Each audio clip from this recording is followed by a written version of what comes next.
திருவண்ணாமலை மாவட்டம் சொரக்குளத்தூர் கிராமத்தைச் சேர்ந்த விசிக இளஞ்சிறுத்தை எழுச்சி பாசறையில் மாவட்ட அமைப்பாளர் அக்ரி காமராஜ் வெட்டி படுகொலை செய்யப்பட்டுள்ளார்.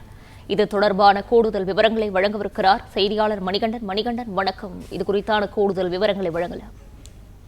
வணக்கம். திருவண்ணாமலை மாவட்டம் கலசப்பாக்கம் அடுத்த சொரக்குளத்தூர் கிராமத்தைச் சேர்ந்த காமராஜ் இவர் விடுதலை சிறுத்தை கட்சியில் இளம் சிறுத்தை பாரத்தில் மாவட்ட அமைப்பாளராக செயல்பட்டு வருகிறார். இந்நிலையில் அதே கிராமத்தில் சேர்ந்த காலனி பகுதியில் உள்ள சுமன் மற்றும் SS ஆகிய இருவருக்கும் இடையே வீட்டில் உள்ள மினி டேங்கில் தண்ணீர் பிடிப்பு தொடர்பாக முன்விரோதம் இருந்துள்ளது.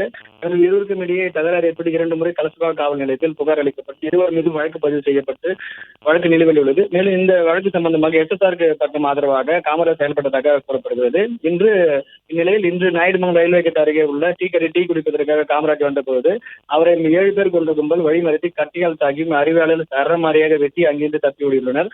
ரத்த வெள்ளத்தில் கிடந்த காமராஜை மீட்டு அக்கம் பக்கத்தில் இருந்த பொதுமக்கள் திருவண்ணாமலை அரசு மருத்துவக் கல்லூரி மருத்துவமனைக்கு 108 ஆம்புலன்ஸ் மூலமாக அனுப்பியது. முதலுதவி அளிக்கப்பட்ட பின்னர் மேல் சிகிச்சைக்காக ஆம்புலன்ஸ் மூலமாக வேலூர் உள்ள CMC மருத்துவமனையில் அனுப்பி வைத்துள்ளனர்.